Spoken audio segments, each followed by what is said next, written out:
Então, pessoal, uma boa noite a todos e a todas. Estamos começando o nosso terceiro encontro síncrono, né, das atividades pedagógicas não presenciais do componente curricular de Filosofia 1.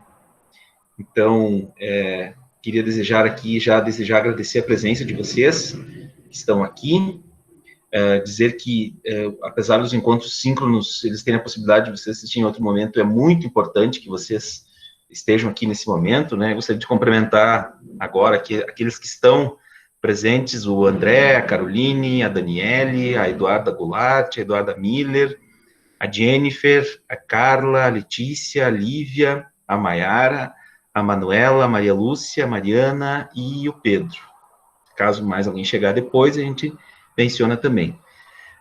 Agradecer já a presença de vocês nesse momento, né? E desejar, assim, contar com a colaboração, a participação e envolvimento de vocês. Bom, antes da gente começar o encontro de hoje, eu queria abrir para perguntas, se caso alguém tem alguma dúvida, algo que gostaria de perguntar, gostaria de questionar, alguém teria alguma coisa que não ficou claro da semana passada, dessa semana, como é que estamos, pessoal? Vocês estão conseguindo fazer as atividades? Eu não comecei a olhar ainda, dar o feedback para vocês, mas vocês já devem ter percebido que a atividade da semana passada, ela é uma atividade que o próprio Moodle vai corrigindo, tá? É importante que vocês façam, né? Todos possam fazer. Atividade da primeira semana também, eu já vi que muitos já responderam, mas até a última vez que eu tinha olhado, ainda tinha pessoas que não tinham respondido. Tá tudo tranquilo, pessoal? Vocês viram que eu disponibilizei também as gravações no Moodle, né, dos encontros. Não sei se alguém teria alguma coisa mais que gostaria de comentar. Não sei se na turma vocês sentiram alguma dificuldade, algo que vocês gostariam de perguntar. Importante que vocês falem, tá, turma? Tá tranquilo? A Mariana tá dizendo que para ela estaria ok. Os demais? Para mim tá tranquilo. Pedro, ok? Muito bom. Alguém gostaria de perguntar alguma coisa, pessoal, antes da gente iniciar? Alguma questão bem prática, assim, né, do Moodle, dos conteúdos? A Amanda está chegando. Oi, Amanda. Boa noite. Paulo também. Oi, Paulo. Boa noite. Tudo certo, pessoal? Vocês, por favor, me perguntem. Não vamos deixar as coisas se acumularem. Tá? Qualquer dúvida, vocês podem me chamar também pelo WhatsApp, né, no grupo, ou se acharem que se sentirem mais à vontade, quiserem falar pessoalmente, individualmente comigo, também não tem problema, tá? Eu estou disponível para vocês assim que vocês precisarem. Qualquer dúvida que vocês precisarem, não deixem de perguntar, tá bom? Eu não sei se vocês têm alguma outra dúvida com relação, assim, ao andamento das APNPs, algo que eu possa ajudar vocês nesse momento. Tudo certo, pessoal? Muito bem.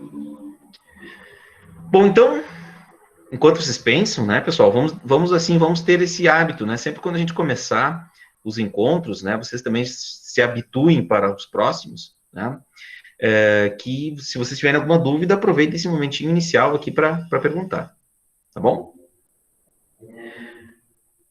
Eu não sei se foi comentado alguma coisa com vocês, talvez, tá? Hoje a gente teve uma reunião, né, com a coordenação de ensino, e eles estão pensando numa atividade para a próxima semana.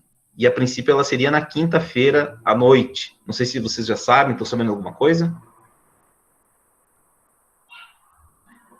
Aí, se isso acontecer, a gente vai ter que, ou a gente faz o encontro, a princípio seria às 8 horas, né? Ou a gente faz o encontro um pouco mais cedo, ou a gente faz num outro dia, tá? Mas, enfim, eu vou conversando com vocês, tá? Qualquer coisa eu comunico no grupo do WhatsApp e também mando um e-mail, tá bom? Mas a princípio, se eu não me engano, dia 11, próxima quinta-feira que vem é dia 11, né, turma? No meu calendário aqui eu tô vendo que sim. Parece que a coordenação vai fazer uma fala com vocês aí, tá? E aí, a gente, a princípio, não teria um encontro nesse dia, nessa hora, tá? Mas daí eu comunico para vocês bem certinho, repasso uma outra data, ou enfim, a gente vê o que a gente pode fazer daí. Tá bom? Muito bem. Começamos então, turma? Bianca chegando. Oi, Bianca. Boa noite. Muito bem. Eu vou projetar aqui a minha tela, pessoal, e aí vocês...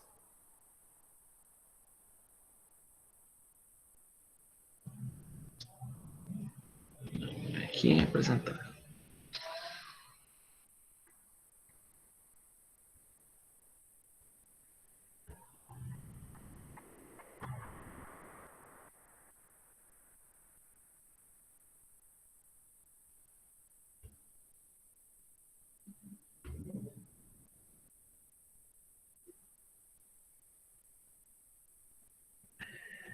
Vocês já estão vendo a minha tela, turma?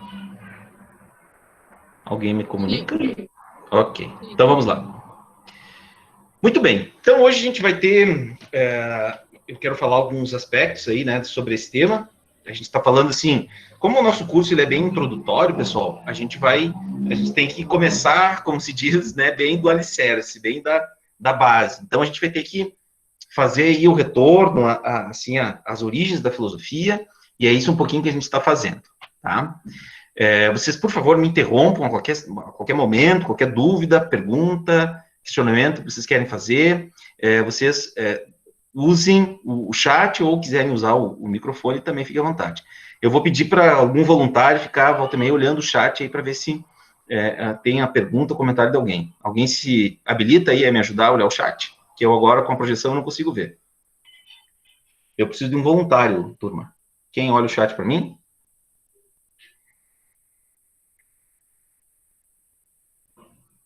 Alguém olha, por favor?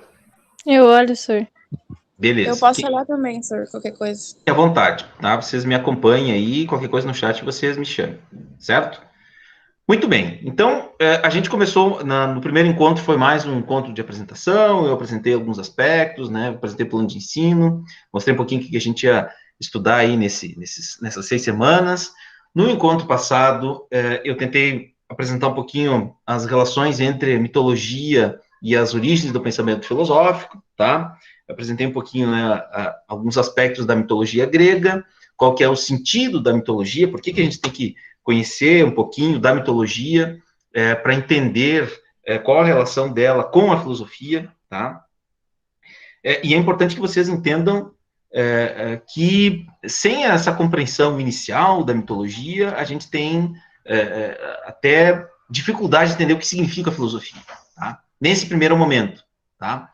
E vocês vão ver, e eu vou mostrar isso na aula de hoje, que inclusive os primeiros filósofos, e eu vou dar o exemplo do Platão aqui, ele escreve usando narrativas mitológicas, né? Ou seja, histórias fantásticas, né? Não necessariamente histórias reais, mas que simbolicamente falam de situações reais, tá? Isso que a mitologia fez antes do surgimento da filosofia, é isso que na filosofia, quando os filósofos recorrem à mitologia, ela faz, e a gente pode entender isso até no nosso tempo agora, tá?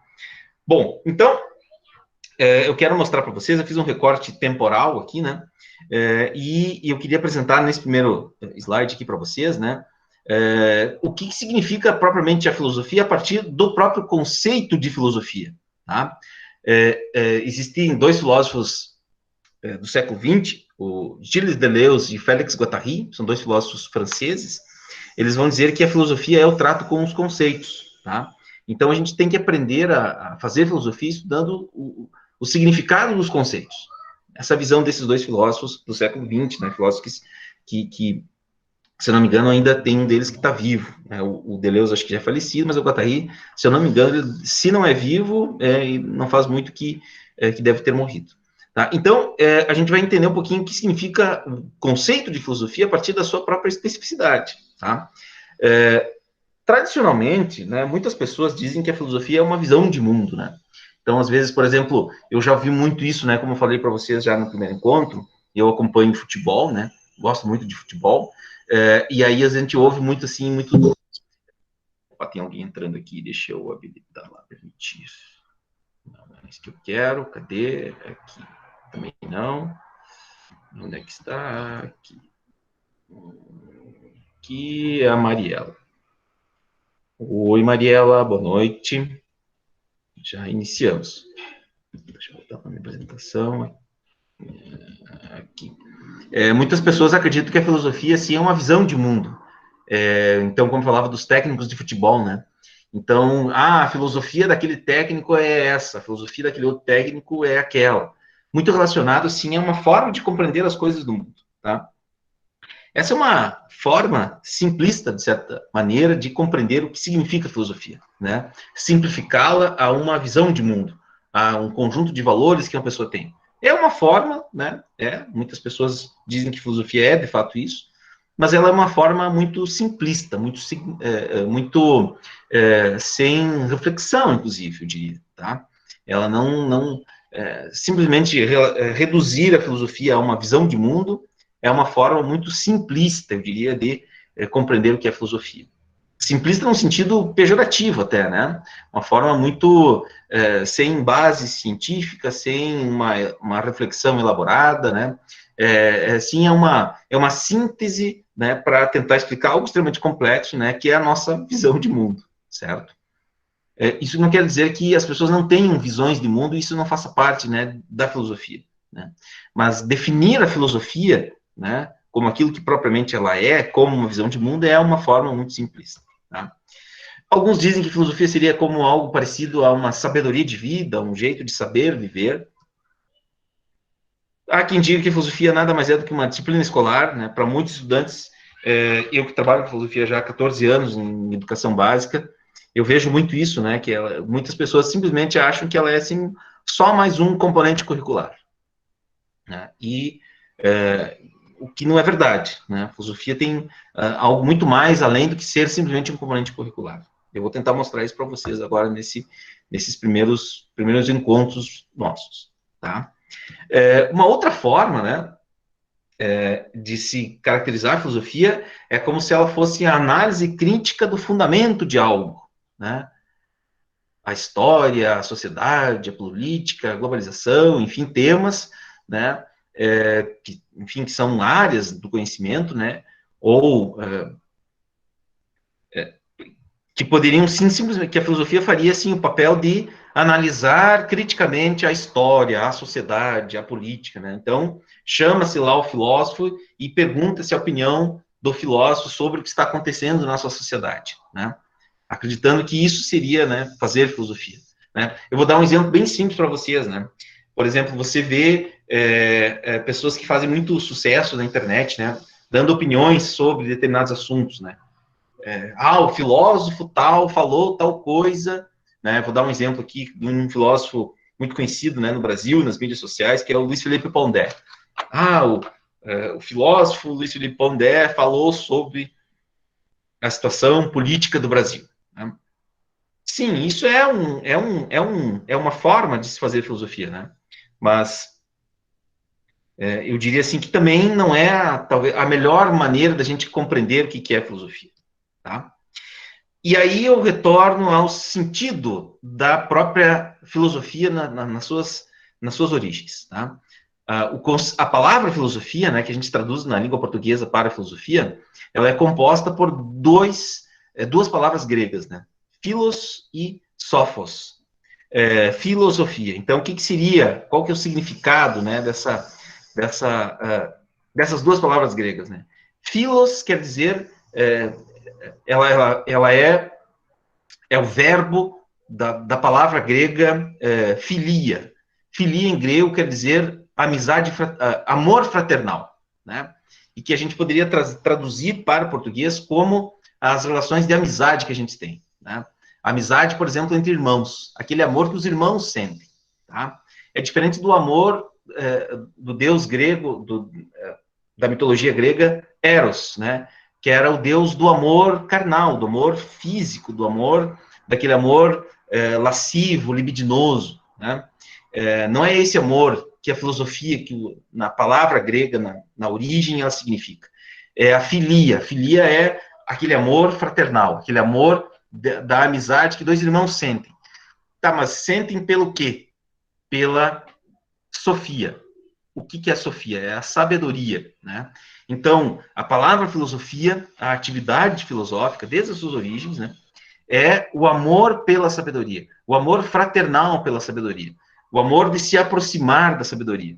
Então, é por isso que a gente diz que a filosofia ela é uma atividade filosófica.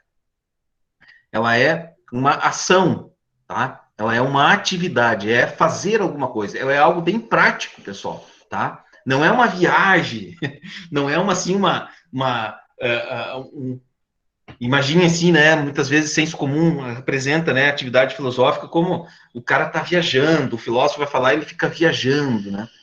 Uma coisa assim que reduziria a atividade filosófica a uma viagem, né? Não, não é isso. É esse amor fraternal, esse amor que irmãos sentem, essa busca, né? Por isso, né, de filia, esse amor fraternal, em buscar a sabedoria, né? E a sabedoria talvez como o mais alto estágio, né, daquilo que a capacidade racional dos humanos conseguem fazer, tá? E por que eu digo estágio mais alto, né? Porque antes da sabedoria nós temos a informação, né? Que é a informação que eu falava antes no início, né? Hoje aqui em Passo Fundo fez uma bela tarde de sol. Isso é uma informação, né? Então seria um nível muito rudimentar de conhecimento, né? O conhecimento seria aquilo que a atividade científica faz, né? E a sabedoria é um jeito de você viver, né? Em que você usa os conhecimentos para ter uma vida boa, né? Para ter uma vida mais sublime, mais completa, que mais você utiliza aquilo que nos diferencia dos outros seres, que é a nossa capacidade racional, tá? Então, a filosofia, desde as suas origens, então, esse amor, esse desejo fraternal de conhecer racionalmente a realidade, tá? E aqui isso é a atividade dos primeiros filósofos, né? Os filósofos, então, como finalizei na aula da semana passada, né? O Tales, olhando para os fenômenos da natureza, aqui da janela do meu quarto, eu consigo enxergar o céu de estrelas, né? Então, quando eu começo a olhar para o universo e a ordem que ele apresenta, eu consigo perceber que ele obedece a uma certa ordem, que ele obedece a certos sistemas, que ele é lógico, tá? Então, essa é a primeira forma de se aproximar do conhecimento, né, que os gregos inventaram, tá bom? E aí, então, eu retomo aquilo que a gente finalizou a aula da semana passada, né? Então, tá o Tales observando as coisas da natureza, né? E se afastando, então, daquela visão mítica de mundo, né? Então, primeira lição, pessoal, o que é a filosofia? É você tentar compreender as coisas, no caso aqui dos primeiros filósofos era a natureza, na sua sistematicidade, na sua ordem, naquilo que de lógico ela tem, né? A realidade como as coisas, o real, as coisas que estão aí, aquilo que a gente consegue identificar, tá bom? Vocês vão ver depois que o real, ele pode ter diferentes formas da gente entender o que é a realidade, tá? Eu vou apresentar depois, mas a gente uma ideia bem interessante sobre o que é a realidade, tá? Muito bem. Então, como eu falava para vocês na semana passada, né, tem uma anedota do Tales, né, que a empregada dele perguntou para ele, né, como pretende tu, Tales, que não pode sequer ver o que está à sua frente, conhecer tudo acerca do céu? Quando o Tales ficava olhando assim para as estrelas, um belo dia ele tropeçou e caiu num buraco, né? Então,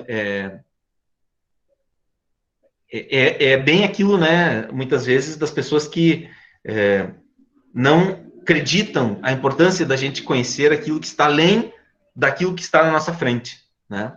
Talvez a realidade mais real não é aquilo que está imediatamente na nossa frente, né? No caso ali do Tales, o buraco, né? Talvez o buraco significa exatamente as nossas fraquezas, né? A nossa precariedade, as nossas limitações. E aí, muitas vezes, se a gente fica só olhando aquilo que está muito à nossa volta, a gente deixa de ver o sentido das coisas que está para além daquilo que está na nossa frente, né? Isso é uma ruptura com a visão mítica de mundo, né? Essa visão mítica de mundo, ela dava segurança para os homens, né? Então, pessoal, eu vou dar um exemplo bem simples para vocês. Isso tem a ver um pouco até com a nossa própria constituição quanto ser, enquanto sujeito, né?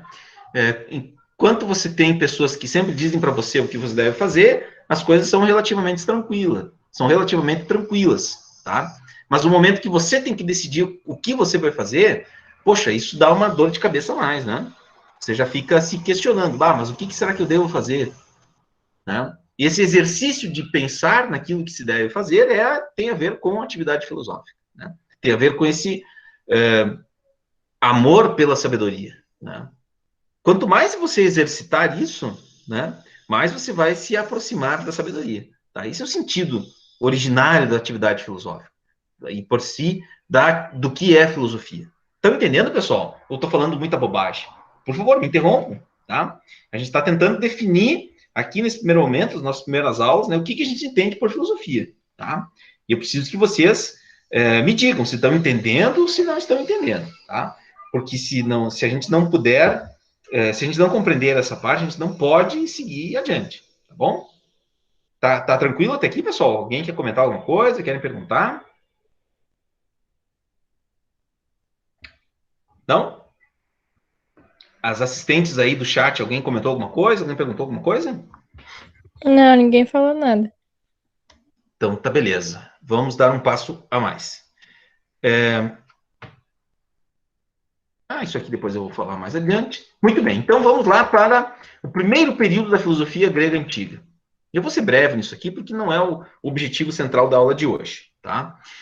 Então, os primeiros filósofos, quem eram, pessoal? Eram os filósofos chamados de pré-socráticos. Pré-socráticos, logo vocês vão entender por quê. É porque eles viveram antes do Sócrates, que é, talvez, um dos principais filósofos da cultura ocidental. Tá? E o grande tema dos pré-socráticos era entender a natureza, pessoal. Então, assim, vamos tentar imaginar a seguinte situação, né? Os gregos cansaram, de certa forma, ou começaram a se dar conta do seguinte, olhem só, a gente não vai dar tempo, se tivesse presencialmente, a gente ia fazer um estudo mais detalhado disso, né? Mas os gregos, eles navegavam bastante, né? Geograficamente, a Grécia, ela é constituída de várias ilhas. Ela fica ali entre a Itália, entre a Turquia, essa região ali, tem várias ilhas, tá? Entre essa região. E os gregos viajavam muito. E eles começaram a se dar conta que aquelas narrativas míticas que os gregos acreditavam eram diferentes, por exemplo, de outras culturas. Muito diferente, por exemplo, dos egípcios, né? Ou dos moradores do norte da África. Então, com o contato com essas culturas, eles começaram a se dar conta, poxa, mas tem um negócio que não está certo, né? Qual que é o mito mais verdadeiro, né? Qual que é a explicação mais coerente? Você só se dá conta disso no momento que você se confronta com quem é diferente, tá? Vamos imaginar o seguinte, ó. Se a gente vivesse sempre no mesmo lugar, convivendo com as mesmas pessoas, a gente tenderia a achar muito estranho, quando uma pessoa, né, chegasse lá no nosso meio e começasse a falar coisas muito diferentes daquilo que a gente acredita. Né? E os gregos, em função das suas viagens, né, começaram a se dar conta do seguinte, olha, aqui na Grécia a gente acredita que o deus dos oceanos é Poseidon, mas lá no Egito os caras nem sabem quem é Poseidon. Bom, então tem um problema no meio. Né? Eles começaram a se perguntar qual será que é, então, será que existe, e esse é o trabalho dos primeiros filósofos, né? Será que existe, né? Como que a gente pode explicar a natureza? Será que ela tem alguma coisa que é a primeira coisa da natureza? Tá? Qual que seria o primeiro elemento da natureza? Então, essa pergunta sobre o primeiro elemento da natureza, a pergunta pela Arqué, né? Que é o primeiro elemento físico da natureza, não mais sobrenatural. Portanto, então, aqui a gente já está falando em filosofia, não estamos mais falando em mitologia, né? Os primeiros filósofos, eles querem descobrir qual que é o primeiro elemento da natureza.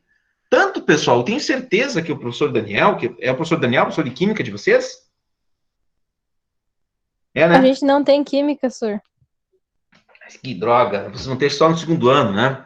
Mas certamente lá o professor de química, e daí sim é o professor Daniel, ele vai explicar para vocês, assim, que os primeiros químicos, né, eram os filósofos gregos, né? Por quê? Porque eles criaram, por exemplo, o conceito de átomo, né? Demócrito, por exemplo, é um filósofo pré-socrático que criou a ideia de átomo. O que é átomo? Se você for traduzir para a língua grega original, átomo quer dizer aquilo que não tem partes, né? Então, a pergunta dos primeiros pré-socráticos, por exemplo, o Demócrito, era tentar descobrir qual que é aquilo que eu posso dividir, mas vai chegar um momento que ele não vai mais ter como dividir. Isso é um átomo, né? Essa é uma explicação que dá origem, por exemplo, e durante muito tempo foi aceita essa visão, né? Então, os primeiros filósofos estão se perguntando, qual que é o primeiro elemento? Será que é o ar? Será que é a água? Será que é a terra? Será que é o fogo? Então, quando eles estão fazendo essas perguntas, né, eles estão, de certa forma, fazendo um tipo de filosofia, que já não é mais mitologia, né? Que é explicar, por exemplo, a origem da Terra, dos planetas, explicar os fenômenos físicos, não mais por forças, né, dos deuses, né, da relação dos deuses com os homens, das guerras entre eles, ou da fúria, ou, enfim, da compaixão deles, mas tentar compreender a natureza por aquilo que ela é. Então, esse é o trabalho dos primeiros filósofos, né? E aí a gente não tem nem obras, a gente não tem obras desses primeiros filósofos, a gente não tem textos, livros escritos deles. A gente tem apenas fragmentos, né? O que são fragmentos? São pequenas passagens escritas que esses filósofos deixaram, né? E uma doxografia. O que é uma doxografia? É a escrita da opinião de outras pessoas falando desses filósofos, certo? Então, a gente não tem obras dos primeiros filósofos, do Parmênides, do Heráclito, do Anaxímenes, que são filósofos dessa época. Então, a filosofia pré-socrática tratou da natureza. Então, esse é o problema filosófico dos primeiros filósofos, né? Tentar compreender a natureza. O objetivo era encontrar um princípio que fundamenta a totalidade, a arqué. Ou seja, qual que é a primeira coisa que a gente entende todo o resto, né? A partir daquela, todas as coisas derivam. Será que é a água? Será que é a terra? Será que é o fogo? Será que é a relação de uma com a outra? Né? Qual que seria a primeira coisa? Certo? Qual que é a primeira... E essa é uma pergunta interessante, né, pessoal? Né? Essa é uma pergunta que movimentou muitos físicos, né? Toda a ciência contemporânea ainda se pergunta, né? Qual foi a primeira coisa material, né? E aí a gente pode extrapolar hoje isso, né, para os planetas, né, para o universo, para o tempo. A gente pode extrapolar essa pergunta para muita coisa, né? Então, as primeiras reflexões sobre isso, né, elas dão origem a uma outra forma de conhecimento que não é mais a mitologia, tá bom? Até aqui, pessoal, tranquilo? Deu para entender isso? Sim. Beleza, adiante, vamos lá. Então, eu falava para vocês, tá? Não quero me ater muito a isso. E aqui nós temos os dois principais filósofos desse período. Talvez eu esteja exagerando, né? Que eles são os dois principais filósofos, né? Mas eles têm, assim, a primeira grande briga filosófica, né? Ou talvez uma das bases que, a partir dessas duas vertentes, nós temos toda a trajetória filosófica, né? Que é o Heráclito, e o Heráclito acreditava que, nesse princípio, né, de Phanta Rei, que quer dizer que tudo flui. O Heráclito acredita que as coisas estão sempre mudando, então não tem como a gente definir, assim, qual que é a primeira coisa do mundo. O Heráclito vai dizer assim, não tem como definir isso, porque as coisas estão sempre mudando. Então não tem como dizer que aquilo é a primeira coisa que existiu, porque as coisas estão sempre mudando, né? E ele usa um exemplo, pessoal, que é fantástico. E eu queria perguntar para vocês. Talvez vocês já devam ter ouvido isso, né? Será que a gente pode tomar banho 2 vezes no mesmo rio? Hein, turma? Pode. Por quê? Então, explica aí. Não tem nada de estranho, será nisso? Tem, porque a água não vai ser a mesma. Portanto, a água está sempre mudando. Entenderam? E nem a gente né? Eu tenho certeza. Bom, estou interrompendo. Alguém queria comentar alguma coisa mais?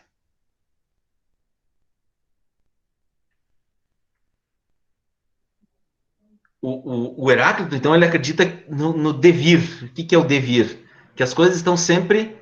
Olhem só, pessoal. As coisas estão sempre sendo. Elas estão sempre em transformação. Essa é a visão do Heráclito. Tá? É talvez, dos filósofos que mais influenciou a cultura ocidental.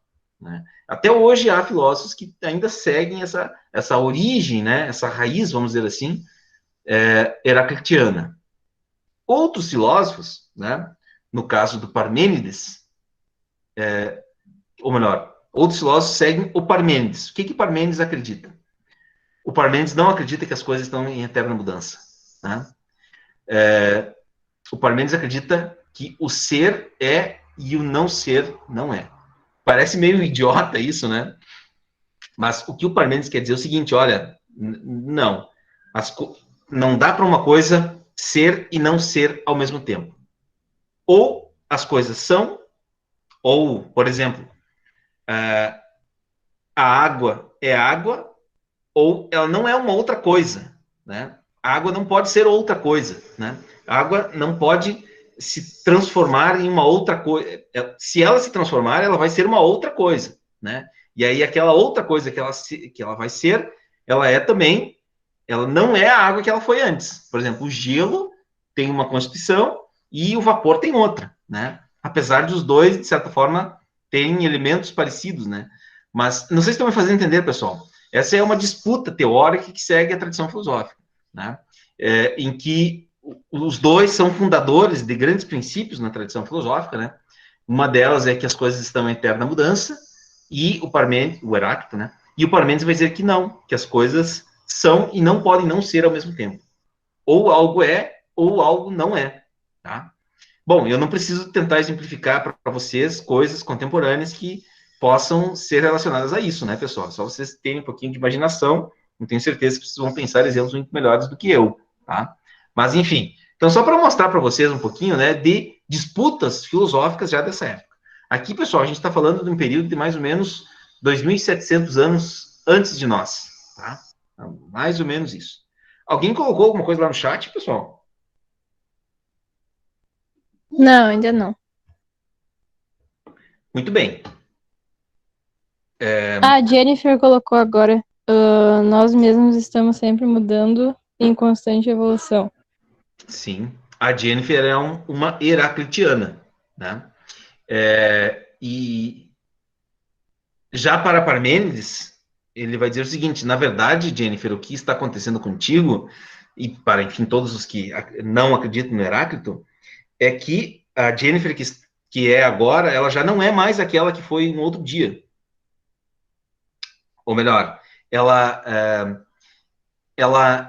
está revelando aquilo que ela sempre foi. Me fiz entender? Heráclito diria que cada pessoa, cada dia, cada circunstância é uma pessoa diferente. O Parmênides não. O Parmênides vai dizer assim, olha, não é que aquilo que eu fui ontem, ou há 10 anos, 5 anos atrás, não é mais. Agora, é como se eu fosse, assim, potencialmente me transformando em alguma coisa que sempre fui. Me fiz entender? O Heráclito vai dizer que a gente está sempre mudando. O Parmênides vai dizer assim, não, você simplesmente está se aproximando, se constituindo, né, naquilo que você sempre foi, né? Então, no momento que alguém nasce, ele já é tudo aquilo que vai ser. Aquilo que a gente entende como mudança, na verdade, o Parmênides vai dizer assim, não, na verdade, simplesmente ele vai se constituindo, né? Ele vai ser aquilo que ele, né, naturalmente é. Ele vai exercer aquilo que naturalmente ele é. Certo? Bom, então aqui é um exemplo, né, pessoal, de duas figuras, dois filósofos pré-socráticos, tá? Então, como eu vou falar para vocês, qual que é a grande característica dos pré-socráticos? Essa reflexão sobre as coisas da natureza. Tentar explicar a ordem física a partir daquilo que ela é. Né? Então, até aqui, pessoal, tranquilo? Alguma pergunta? Depois eu vou disponibilizar um vídeo também para vocês lá no Moodle, que explica um pouquinho essa distinção entre o Heráclito e o Parmênides. Só para exemplificar também essa disputa teórica aí dos pré-socráticos. Certo? Bom, então, agora nós chegamos na Grécia do período clássico. Então, eu acho que eu já mostrei esse quadro para vocês, tá? Esse é um quadro do século XVI, tá, pessoal? Ele foi pintado entre 1509 e 1510, e ele é do Rafael Sanzio, né, que é um pintor renascentista. E o nome desse quadro é A Escola de Atenas. Então, para vocês terem uma ideia, o Rafael Sanzio, olha que coisa interessante, né? A gente sempre tem que desconfiar dos artistas, né? Eles dizem coisas que fazem muito sentido, mas eles sempre dão um jeito de sacanear a gente, certo? Nesse quadro, assim, tem coisas muito interessantes, mas tem erros trágicos. Um deles é a gente ter filósofos que viveram, assim, 300 anos de diferença um do outro, como se fossem membros todos da mesma escola, tá? É como se pessoas que daqui 300 anos vão nascer, né, serão adultos, a gente colocasse numa foto convivendo com nós hoje, tá? Foi isso que o Rafael fez, né, lá no século XVI, esse pintor. Então, por que eu digo isso, pessoal? Ó, aqui está, esses dois são Heráclito e Parmênides, certo? Eles viveram, pessoal, 300 anos antes do Platão, que é esse aqui, e do Aristóteles. E também não viveram na mesma época do Sócrates, tá? Então aqui, ó, tem um monte de gente que viveu, assim, em tempos muito diferentes e estão na mesma foto, tá? Então, para os desavisados, né, eles acham, assim, que todos os filósofos da Grécia Antiga viveram na mesma época, né? O que não é verdade, tá? Esses filósofos que falei para vocês, Heráclito e Parmênides, eles são distantes do Platão, algo em torno de 300 anos, pessoal. É muito tempo. É como se a gente colocasse pessoas lá do século XVIII, né, dos anos 1700, né, colocássemos do lado de uma foto nossa agora, tá? Então, o Rafael viajou aqui, né, mas, enfim, a licença, talvez ele não tenha compromisso, né, em se comprometer, em dizer a verdade nas obras, né, mas, enfim, aqui ele valorizava muito a beleza, né, esse quadro, pessoal, ele é fantástico, né, vocês estão vendo aqui, ele é belíssimo, né, eu imagino que se a gente pudesse contemplá-lo presencialmente, assim, a gente ia se espantar muito com ele, tá? Mas, enfim, esse quadro ele é famoso porque ele retrata, talvez, o auge, né, da Grécia, da escola de Atenas, né, porque aqui, esses dois, sim, esses dois são contemporâneos. Esse é o Platão e o Aristóteles, tá? Então, aqui a gente está vendo o Platão apontando o dedo para cima. Não sei se falei isso para vocês aqui já, acho que não, né? Ou já falei? Já falei? Tá ali o Platão apontando o dedo para cima, dizendo que a realidade mais real é o mundo das ideias, e aqui a gente tem o Aristóteles, que a gente vai em algum momento falar mais sobre ele, né? Falando que a realidade está aqui no mundo físico, é aqui a nossa realidade, tá? Bom, enfim, eu trouxe um pouquinho esse período clássico, porque a aula de hoje também aqui a gente vai dar uma virada, e a atividade que eu vou, avaliativa dessa semana tem a ver com o que eu vou falar agora, tá? Eu quero falar um pouquinho desse filósofo aqui, ó. Desses dois, na verdade. Esse é o Platão, e esse é o mestre dele, o Sócrates. Por isso que eu disse, né, pessoal, esse quadro é uma viagem, assim, em termos de concordância temporal aí na história. Esse é o Sócrates, né, vocês estão vendo que é o filósofo mais despojado aqui, desse pessoal aqui, né, os outros estão, assim, numa condição muito mais pomposa, vamos dizer assim, né, pelo menos a maioria deles, mas o Sócrates está ali, atirado no meio, né, o filósofo é o louco na praça, é o cara, né, mais alternativo possível da Grécia Antiga, certo? E aqui está o Platão. Platão é discípulo de Sócrates, né? Vejam, o erro está já por isso, né? O Sócrates aqui está mais novo que o mestre dele, né? E esse é Platão, tá? O Platão é um escritor das muitas obras que ele escreveu, uma delas é A República de Platão, certo? E esse livro, a grande discussão é a busca de uma definição da justiça, tá? Qual é que é a grande diferença, pessoal, desses filósofos aqui, ó, do período clássico para os pré-socráticos? Os filósofos do período clássico, eles se perguntam sobre quem nós somos, sobre os valores, as virtudes dos seres humanos. Então, eles não vão mais se preocupar com as questões da natureza, mas eles vão se perguntar sobre aquilo que mais nos caracteriza como seres humanos, certo?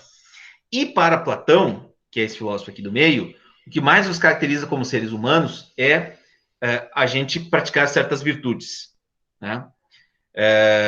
E talvez a virtude por excelência, que é o grande tema da República de Platão, é a virtude da justiça, certo? Uma ideia perfeita do que seja a justiça em si, certo? Então, e aqui que a gente vai, assim, eu queria muito a atenção de vocês, tá, pessoal? Quem não está olhando aqui agora, se concentra nisso, certo? O que seria justiça, né? Essa é uma pergunta filosófica, certo? Então, como eu falava para vocês, né, eu entendo filosofia como uma atividade. A gente vai ter que se perguntar agora, né, o que é a justiça, né? Como que a gente pode definir a justiça? Óbvio que nós não vamos fazer aqui isso agora, tá?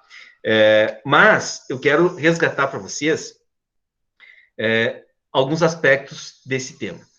a parte mais conhecida dessa obra é a Alegoria da Caverna, ou o Mito da Caverna. Alguém já ouviu falar sobre isso, pessoal?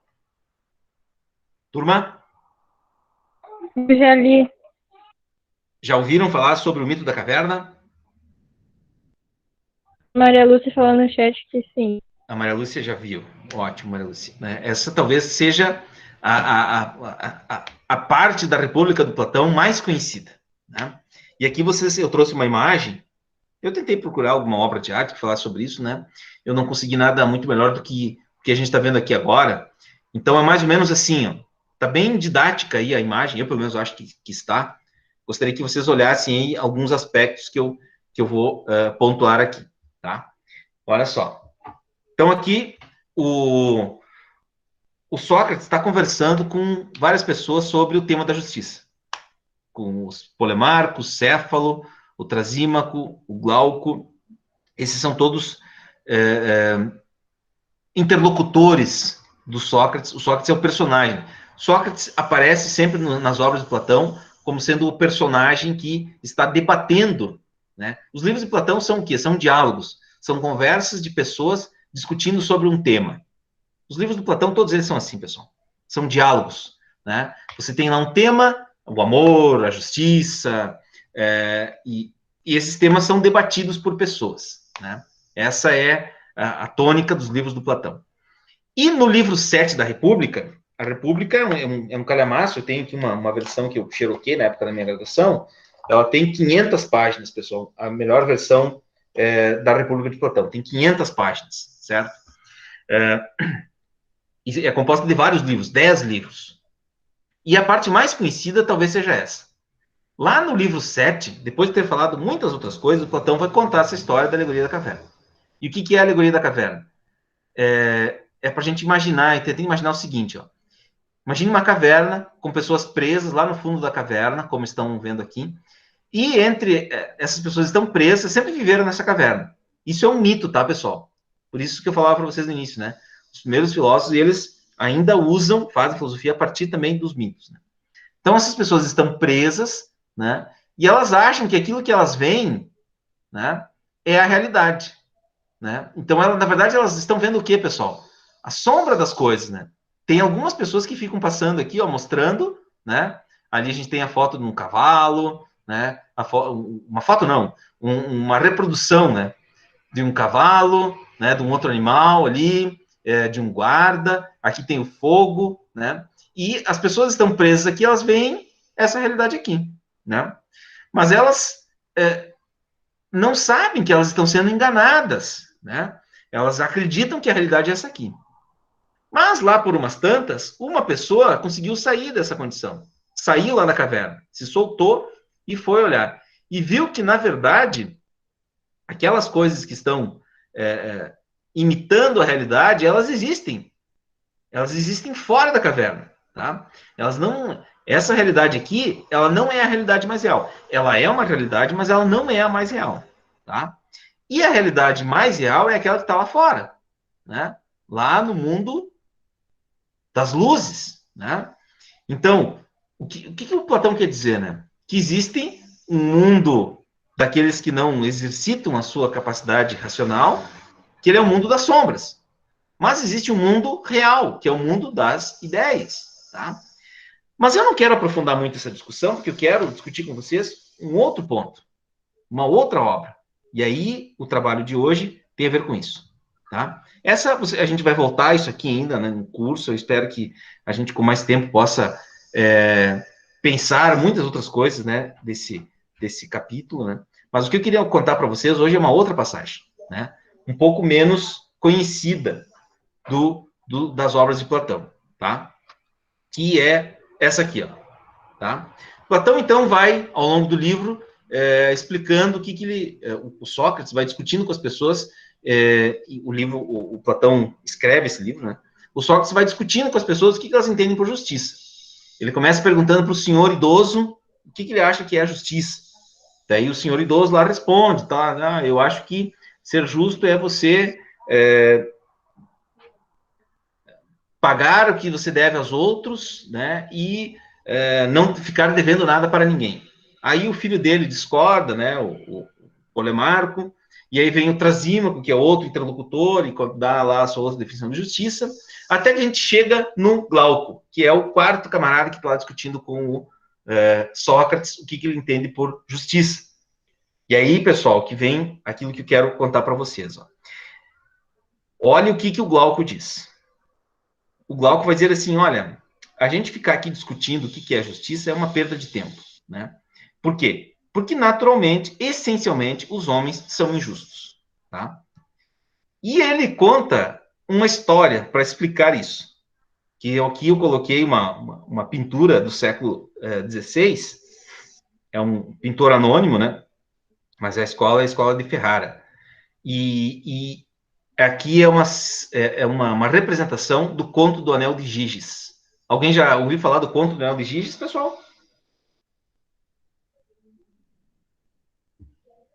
Alguém já ouviu falar?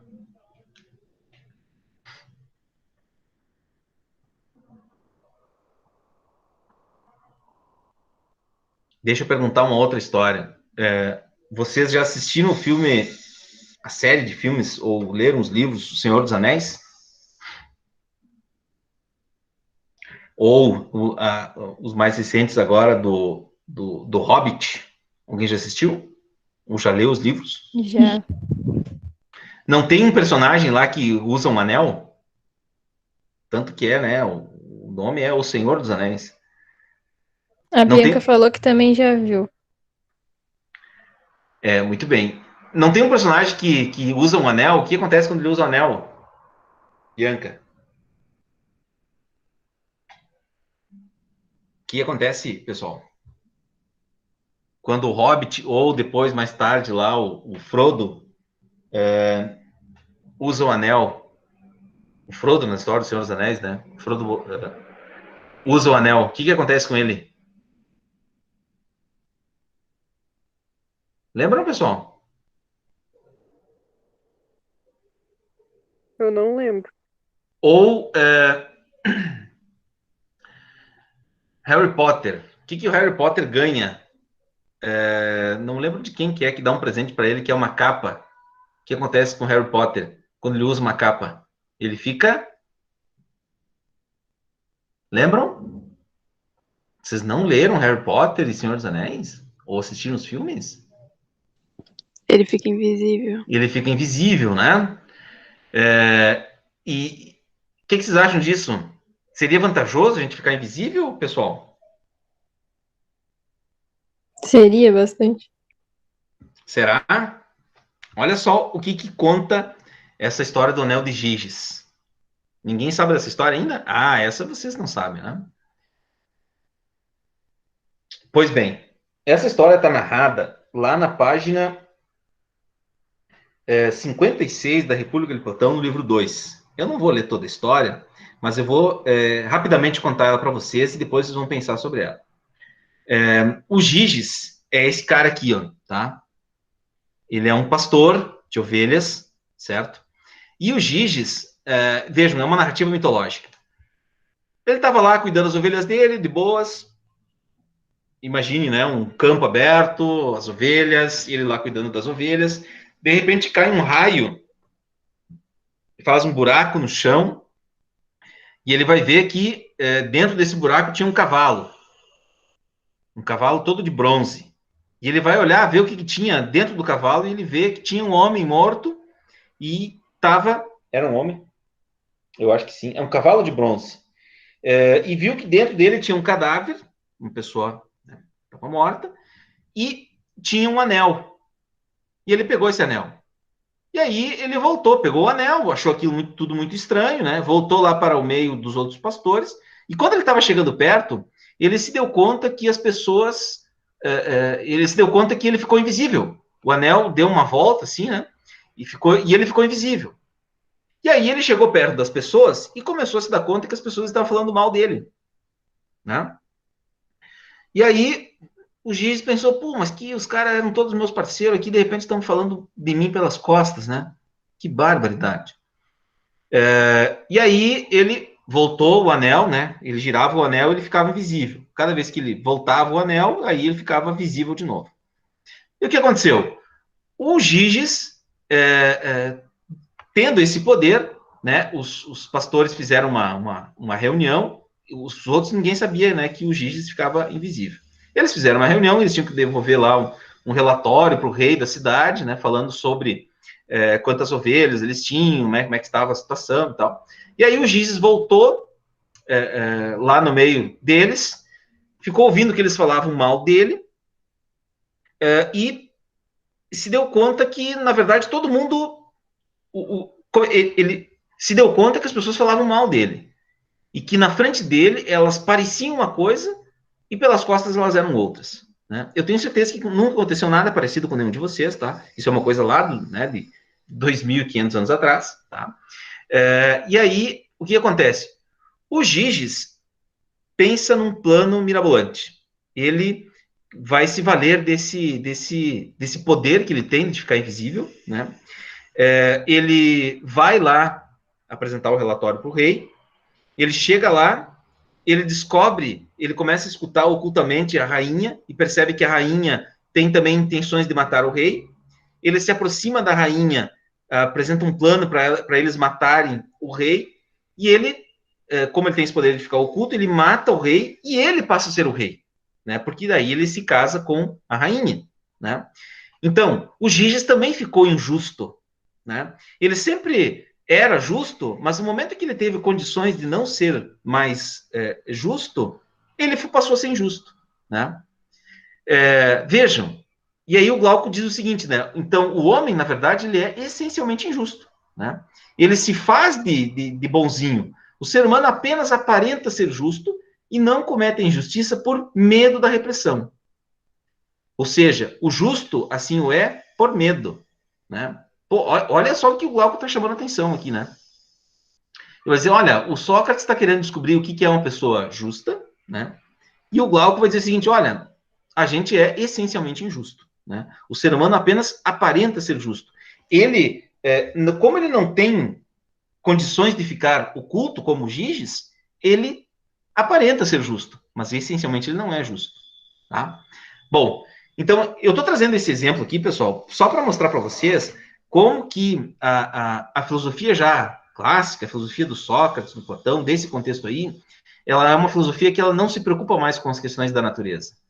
Não é como os pré-socráticos que queriam tentar descobrir qual era o primeiro elemento, ou se as coisas se elas estavam em permanente mudança, ou elas eram essencialmente algo e elas não podiam mudar.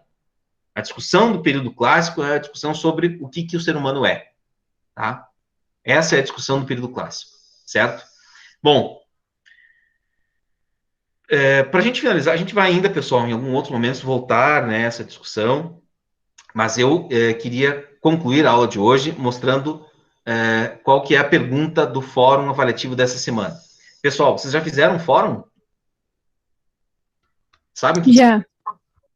Muito bem. Fizeram onde? A gente fez em zootecnia no mundo. Aí mesmo. Ótimo, beleza. Então, vocês já devem estar acostumados com o fórum, certo? Eu propus a seguinte reflexão para o fórum dessa semana, tá? Deixa eu aumentar aqui, dar um zoom. Então, a gente vai exercitar um pouco essa nossa capacidade racional de pensar sobre as coisas, certo? E aí, então, a minha proposta é a seguinte. Esse fórum de discussão filosófica, vocês já sabem como que ele funciona, então, né? Eu digo o seguinte. A concepção de justiça de Glauco está exposta no livro 2 da República de Platão, obra em que os interlocutores de Sócrates, que é o personagem dos livros de Platão, estão em busca de uma definição do que seja a virtude da justiça.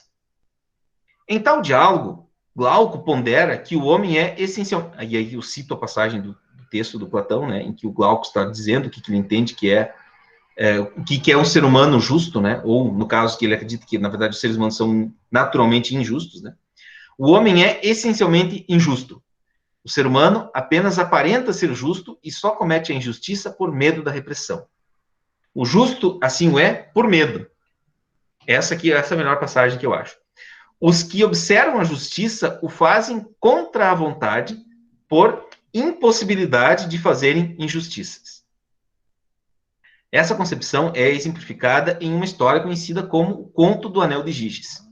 Este último era um pastor de ovelhas que obteve o poder de ocultar-se quando assim o desejava. Então, eu vou falar para vocês, né? Eu narrei um pouquinho essa história. Eu vou tirar uma foto depois aqui do livro, vou postar no Moodle também, para vocês lerem a história na íntegra, né? No livro do Platão. E aí que vem a pergunta.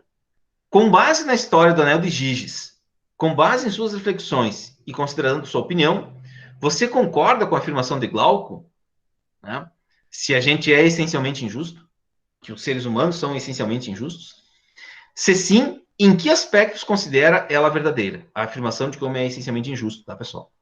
E se não concorda, em que ela não lhe parece verdadeira?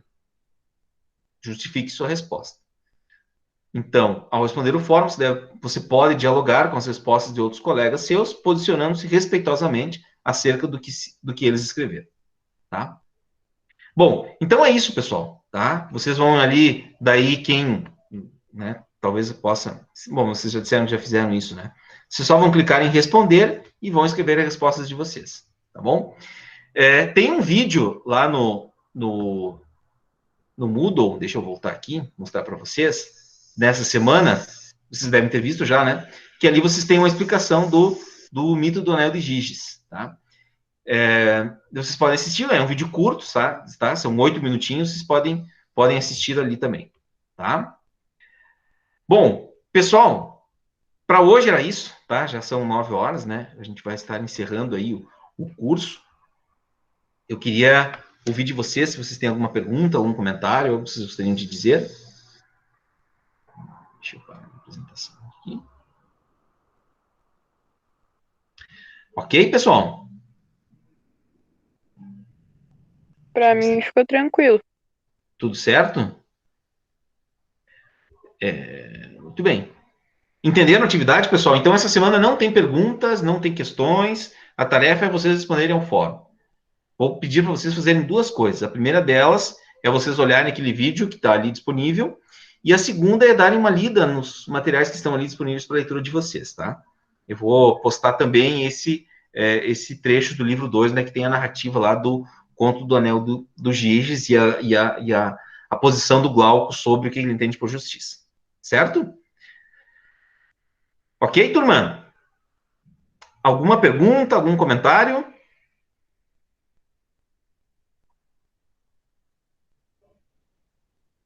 Tudo certo?